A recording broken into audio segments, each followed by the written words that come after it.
Troisième point, on est en train d'incriminer l'État syrien pour cela, alors que le rapport ne cite nullement l'état ou la situation des civils dans des villes qui sont encerclées depuis des années par les terroristes, qui reçoivent sur la figure toujours des obus et des missiles, oui. Qui détruisent des maisons, qui tuent les gens et qui blessent les gens, et qui de plus, même quand il y a des aides humanitaires qui arrivent par le biais du Croissant Rouge ou par l'ONU, ils sont détournés, ces aides sont volées par les terroristes. Comme en Alep-Est, d'ailleurs. Comme à Alep-Est, comme c'était le cas à Alep-Est, effectivement. Et là, on n'entend aucun mot, on ne lit pas la moindre allusion à ces crimes menés par les terroristes contre la population civile. Donc, effectivement, on fait remarquer que c'est toujours pas seulement le deux poids, deux mesures de l'ONU, mais que l'ONU qui sert de couverture aux crimes des terroristes, oui. Parce que ces terroristes ont été créés et sont soutenus par les Occidentaux, donc ça veut dire par l'OTAN, pour dire les choses clairement, oui, oui. par les États-Unis, tous les pays de l'OTAN et qui sont leurs alliés, et Israël, puisque tout ça c'est fait pour servir Israël. Donc il est important de se réveiller et puis de faire appliquer en fait, ou de se battre pour faire appliquer à l'ONU sa propre charte. Ouais. Vous nous avez signalé aussi la mort d'un journaliste de RT, qui était avant un journaliste d'une chaîne de télévision syrienne, donc tué par les terroristes cette semaine. Absolument. Voilà. Donc ça c'est pour... Alors malheureusement, le nombre de journalistes qui ont été tués par les terroristes, il est important. Aujourd'hui, il s'élève à plus de 60 personnes, voire plus. Oui. Il y a donc entre blessés et morts, il y en a beaucoup plus. Les gens de la presse, et moi je les appelle les soldats de la parole et les soldats de la vérité. En fait, ceux qui veulent raconter la vérité sont systématiquement visés par ces terroristes. Les journalistes ont été une cible particulièrement visée par eux. Malheureusement, donc la chaîne Al-Akhbariya, rappelons-nous au début des événements en 2012, la chaîne Al-Akhbariya a été l'objet d'une attaque terroriste où ils ont tout détruit. Ils ont piqué tous leurs appareillages, tous leurs ordinateurs, etc. Les journalistes qui étaient dedans, il y avait 12 morts d'un seul coup. Et ça continuait. Donc, systématiquement, les journalistes qui défendent la vérité et qui disent la réalité et qui disent la vérité sont systématiquement visés. À cette occasion, donc, je peux dire paix à l'âme de Khaled El-Khatib, qui est un grand journaliste qui était de l'Akhbariya et qui est de RT, Russia Today.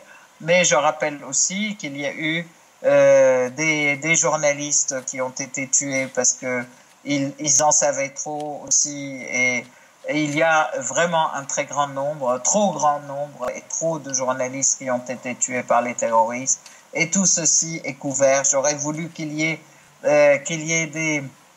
des pages entières dans ces médias qui se disent des médias de défense des libertés, les médias occidentaux.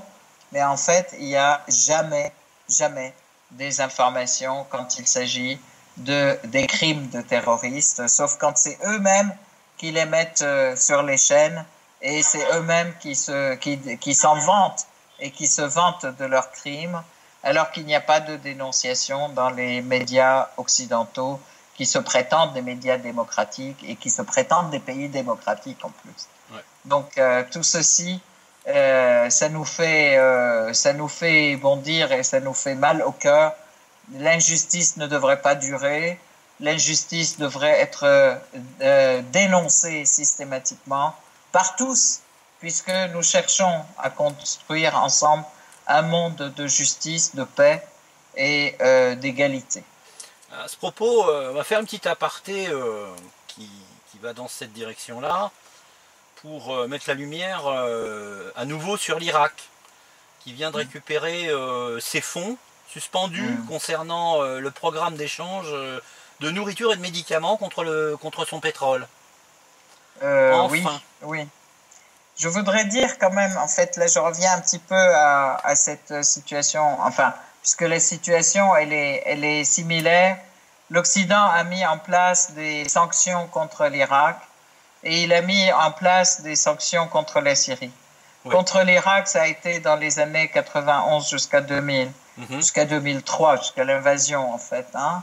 Et après, ils ont dit les sanctions ont appauvri et affamé la population et ont permis aussi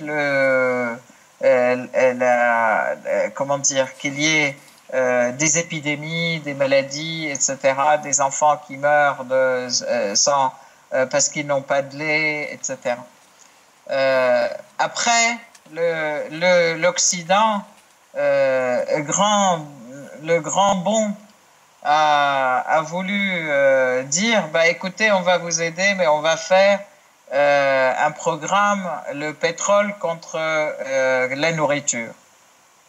Ce qui a fait que l'Irak troquait son pétrole contre la nourriture que les sanctions lui enlevaient.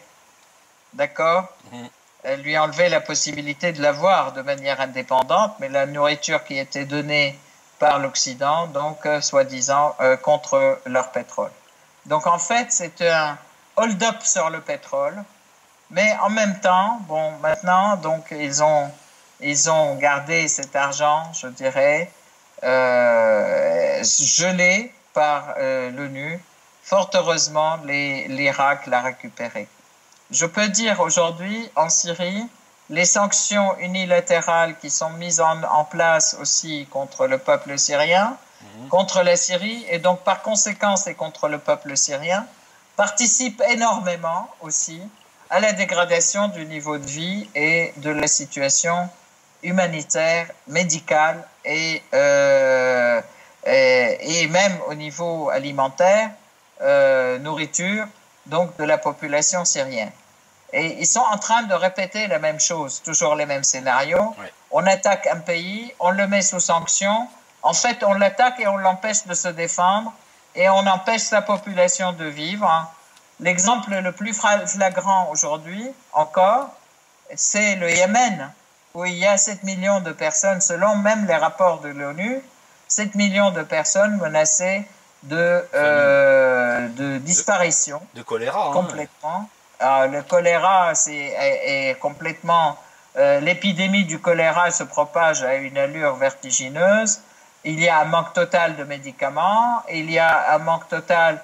les Américains, en fait, c'était un lapsus, mais ce sont les Saoudiens, mais dirigés par les Américains. C'est un lapsus révélateur. Et les Américains, ils continuent à bombarder ce pays aux civilisations multimillénaires, en fait, et avec toute sa civilisation, tout son peuple, toutes les possibilités qu'il peut avoir pour résister humainement, pour manger, pour boire, pour résister médicalement, etc. Tout ceci aussi, il est sous sanction et il est sous des bombardements systématiques depuis 2 ans et demi aujourd'hui. Donc tout ceci montre à quel point la situation mondiale est catastrophique en fait, à l'ombre d'une ONU qui se range aux côtés des agresseurs et en l'absence de toute justice internationale, alors qu'elle a une charte qui s'appuie sur le droit des peuples à disposer d'eux-mêmes et sur la non-ingérence et sur le fait, l'interdiction de s'attaquer militairement les uns aux autres. D'accord. Alors, je voudrais qu'on revienne un petit instant, enfin, pendant un petit moment même, en Syrie, hein, parce que vous avez évoqué Al-Tanf tout à l'heure, mais vous m'avez donné une information fondamentale. C'est celle qui est quand même, qui permet d'avoir le sourire aujourd'hui, c'est que les Américains seraient en train d'évacuer cette zone. Oui, tout à fait. En fait, cette base d'Al-Tanf qui se proposait d'alimenter les terroristes, avec la défaite de Daesh et d'Al-Nusra dans la région, en fait, dans la région sud de la Syrie, d'un côté, le fait que l'armée syrienne ait récupéré presque les 50 000 kilomètres de désert aujourd'hui. Donc, quand on parle de Al-Mayadin, en fait, la ligne qui va de Deir Zor à Al-Mayadin et un peu vers le Boukamal, on pense que c'est quand même la totalité du désert syrien va être bientôt sous contrôle de l'armée syrienne. Ça fait que cette base Al-Tanf est complètement étranglée de trois côtés, en fait. Il ne lui reste que l'échappatoire jordanienne, si on peut parler. Donc, en plus, les combattants sur lesquels elle comptait, les combattants entre guillemets, en fait, c'est des terroristes sur lesquels elle comptait, sont en train aussi de se rendre et de fuir. Ce qui a d'ailleurs poussé les États-Unis à déclarer qu'ils vont continuer à soutenir des factions modérées, entre guillemets, et ils vont continuer à les soutenir et à les armer. Mais aujourd'hui, ceux qui sont soi-disant modérés, ils sont en train, enfin ceux qui étaient des petits d'Al-Nusra et de Daesh et qui travaillaient avec eux et qu'on voulait qualifier de modérés, aujourd'hui, voyant la débandade de Daesh et de Nusra, ils sont en train de se rendre et puis ils foutent le camp. Donc cette base est en train de se vider de son contenu. Je dirais c'est comme un petit cancer ou un gros bouton qui est en train de se dessécher. Les Américains n'ont pas d'autre alternative, en fait, à mon sens, objectivement, sauf s'ils veulent effectivement qu'il y ait une confrontation directe, violente. Il n'y a pas d'autre alternative que de se retirer progressivement, puisque en plus, l'objectif principal de cette base ne peut plus avoir lieu, puisque c'était l'objectif d'alimenter les factions terroristes en armes, en logistique et en tout ce qu'il faut, et surtout en renseignement et les diriger. Donc ça, c'est aussi un point qui est très important et qui va dans le sens de la victoire de l'armée syrienne et du peuple syrien et de l'État syrien. Oui, parce que ça force finalement, ça force à accepter les conditions des zones de désescalade, par exemple du sud, malgré l'opposition formelle des Israéliens, mais de quoi ces gens se mêlent d'ailleurs. Et puis la zone de désescalade au nord de Homs, provoquée. Absolument. Aujourd'hui, on a annoncé en fait 2 nouvelles zones de désescalade. La zone de désescalade ou d'apaisement, en fait, dans le nord-est de Homs, qui regroupe 84 villes. Donc c'est quand même quelque chose de très important.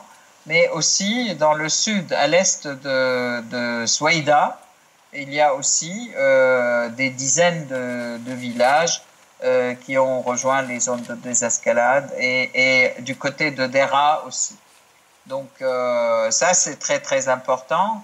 Ça permet de voir aussi que les terroristes sont en perte vitesse, en perte totale et en perte de vitesse, effectivement. Alors ensuite, il y a la décision du Conseil de sécurité, numéro 2370, 2370, pardon. 2370, effectivement, oui. Qui interdit donc l'approvisionnement des terroristes en armes. Oui. Voilà. Alors, cette décision date d'hier, hein, dans le Conseil de sécurité d'hier, qui a été approuvée à l'unanimité d'ailleurs par le Conseil de sécurité. Je pense qu'il est important de signaler en fait que aujourd'hui, tous ceux qui se cachaient derrière les terroristes, derrière Daesh, Al-Nusra, etc., derrière les erreurs qui faisaient qu'on envoyait des armes à Daesh, on fait tomber par parachute des armes à Daesh, des erreurs de bombardement, etc. Bon, maintenant, tout ceci, perce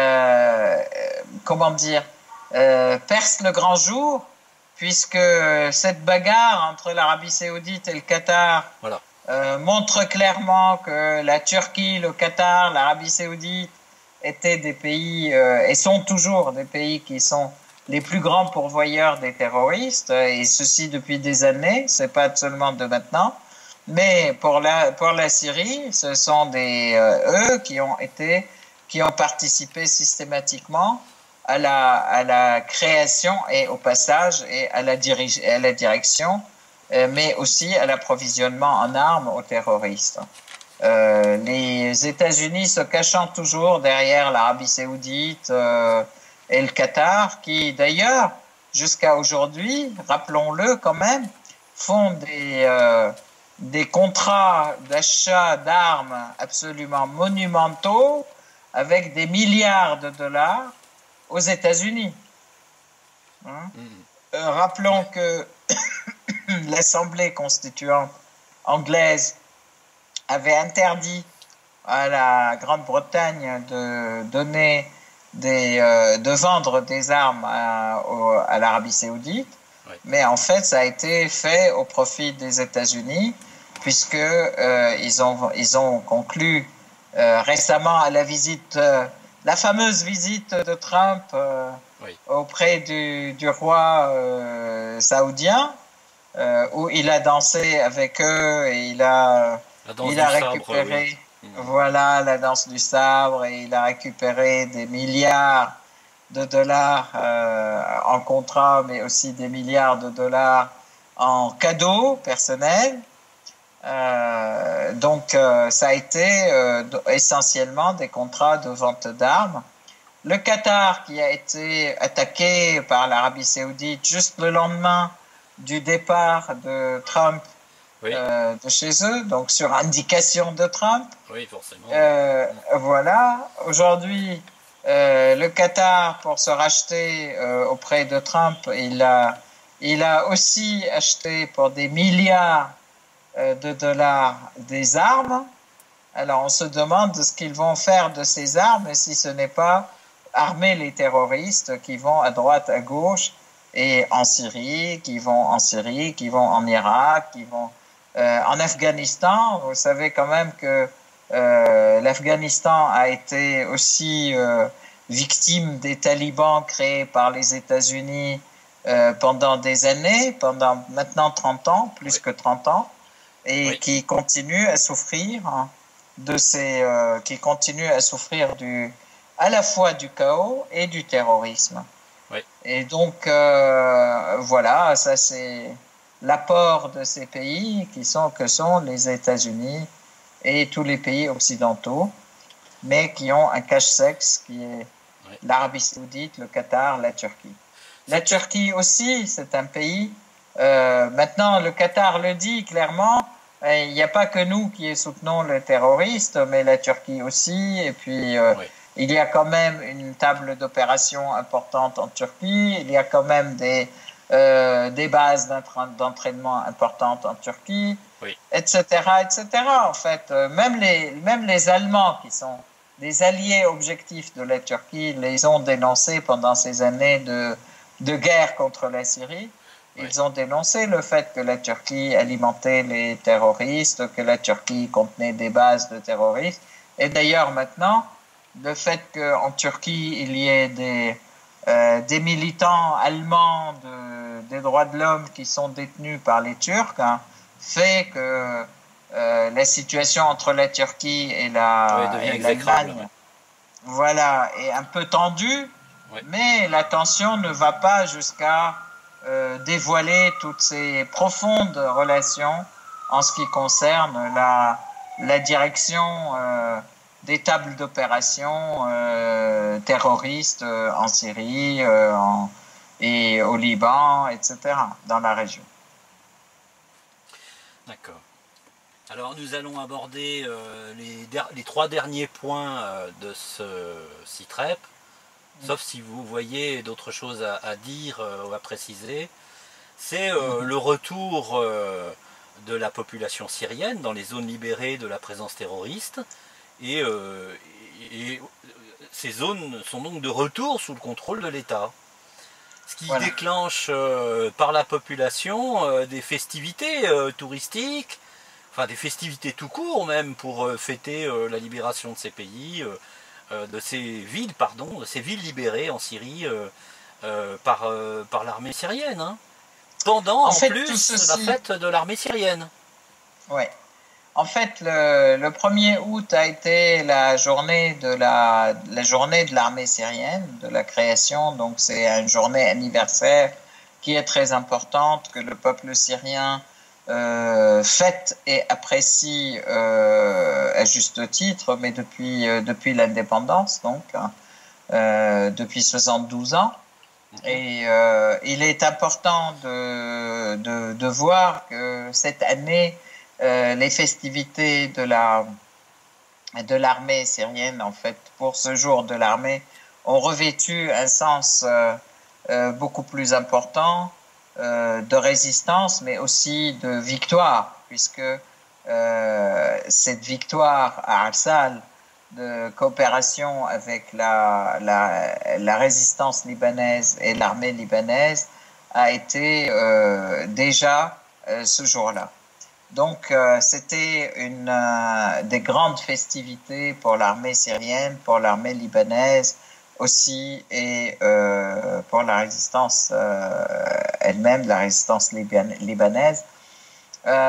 Cette journée était en quelque sorte une célébration de l'armée, des victoires, mais aussi une célébration générale dans tous les lieux et toutes les localités qui ont été libérées par l'armée syrienne de tous les terroristes.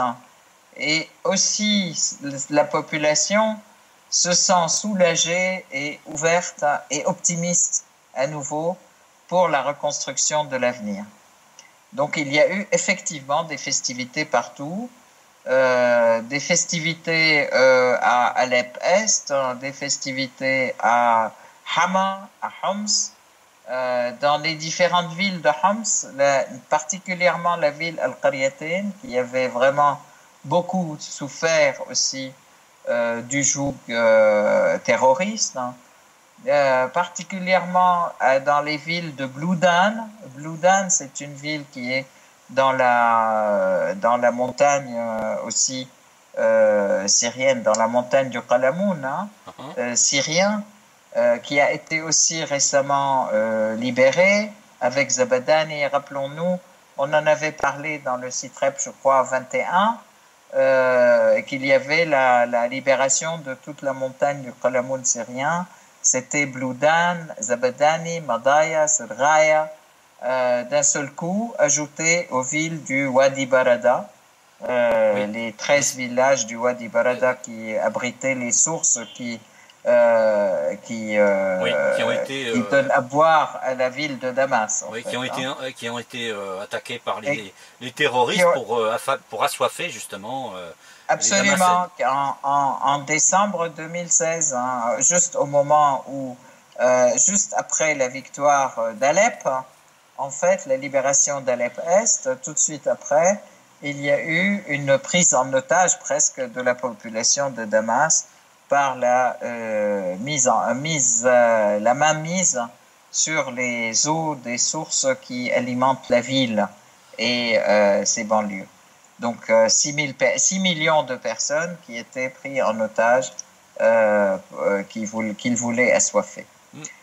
Bon, donc tout ceci pour dire que les habitants de ces villages sont ravis de retrouver leur maison, de revenir sur les lieux de là où ils habitaient, même si les destructions sont énormes, Oui. elles sont énormes les destructions, mais quand même les gens sont ravis, ils sont prêts à reconstruire et ils ont le plein d'énergie pour faire ce travail.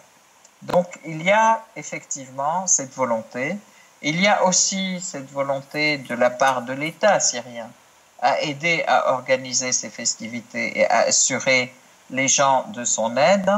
Je tiens à dire que l'ensemble du gouvernement s'est déplacé, donc tous les ministres se sont déplacés dans les différentes villes de Homs, Hama, Alep, pour constater l'évolution de la reconstruction, Oui. surtout de l'infrastructure et de la reconstruction générale, pour aider la population à redémarrer, Oui. pour aider les industries aussi à redémarrer, l'industrie syrienne à redémarrer, parce que l'infrastructure est importante pour tout le monde, pour vivre, hein, et pour être présent dans les lieux, donc l'eau, l'électricité, les égouts, en fait, tous les services généraux, je peux dire, du style services médicaux, écoles, etc., puisque les destructions ont été très importantes par endroits. Donc la population revient progressivement. On peut signaler 1,5 million de personnes qui sont revenues et maintenant 70 000 personnes qui sont revenues la semaine dernière à leur ville, à leur lieu de vie normal, ce qui est très important. Encouragé bien entendu par l'État, puisque de toute façon il est important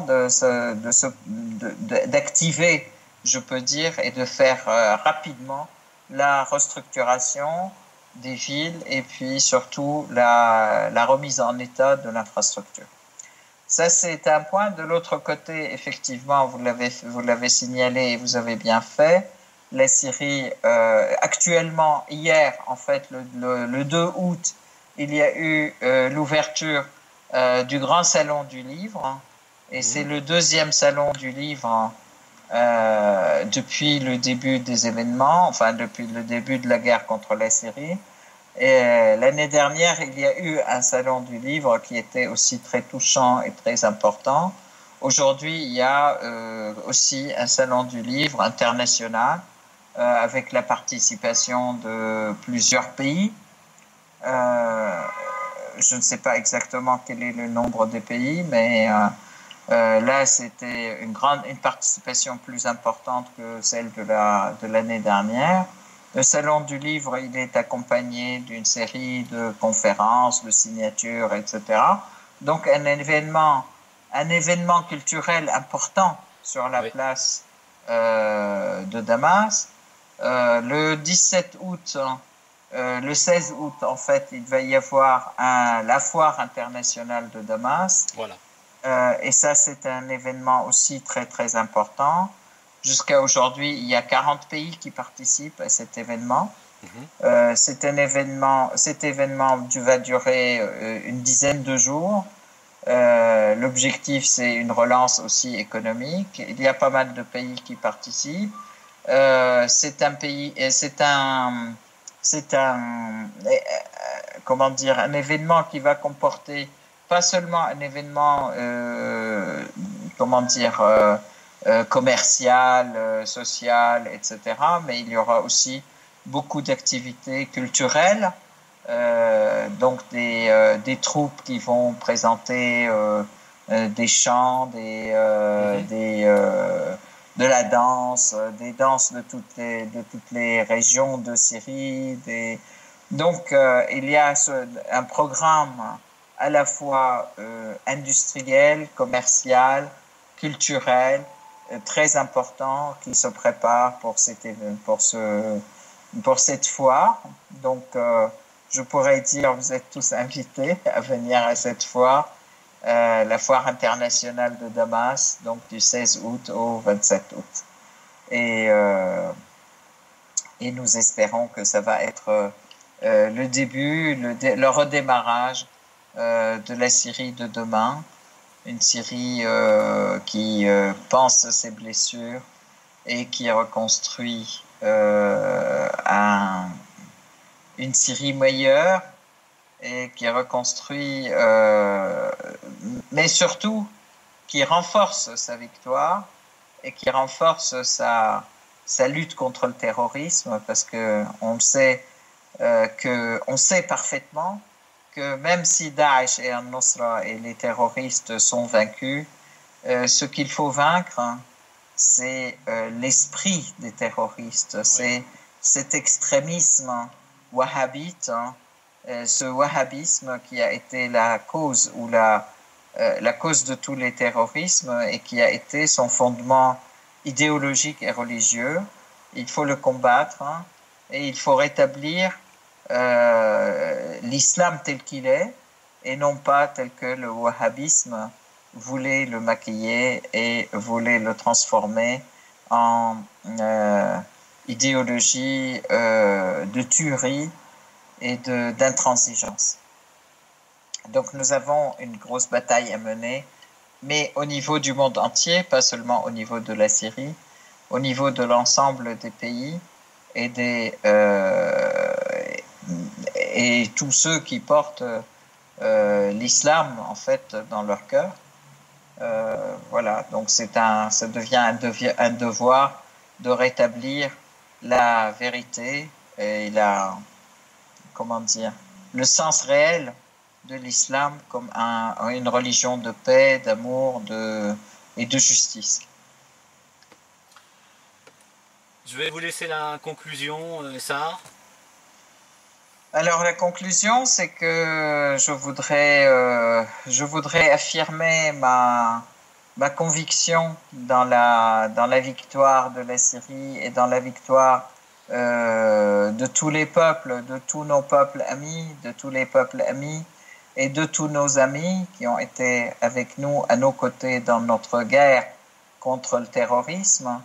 Mais je peux dire la guerre contre le terrorisme est une guerre vraiment mondiale contre le terrorisme. Il est important quand même de pousser les pays qui continuent à se baser sur le terrorisme pour conquérir d'autres pays, d'arrêter cette pratique et puis de se rendre à l'évidence que tous les peuples doivent pouvoir décider d'eux-mêmes et que l'ingérence dans les autres pays est interdite et qu'on doit tous régler les problèmes, si problème il y a, par les négociations, par le respect et par les rapports gagnant-gagnant, parce que justement, il faut qu'il y ait un partage des ressources qui existent sur cette terre, mais il est important que ce soit à travers le respect, le dialogue et des rapports gagnant-gagnant entre les différents pays. Et heureusement, c'est ce que pratique la Russie, c'est ce que pratique la Chine, et donc et c'est ce que pratiquent les pays du BRICS. Je voudrais saluer quand même la victoire des élections au Venezuela. Le Venezuela est un pays ami auquel je tiens beaucoup, je salue. Ils sont aujourd'hui victimes aussi de beaucoup d'attaques en fait du côté des États-Unis pour les déstabiliser après le Brésil. Donc voilà, solidarité aussi et plein de bonnes choses.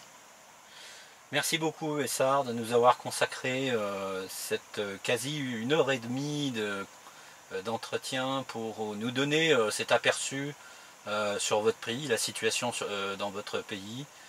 Je vous donne rendez-vous dans une quinzaine de jours pour un nouveau SITREP et je vous souhaite une excellente fin d'après-midi. Et moi aussi, je vous souhaite une excellente fin d'après-midi et excellente journée et excellent 15 jours jusqu'à notre prochaine rencontre à tout le monde, à tous ceux qui nous écoutent et j'espère qu'ils sont nombreux.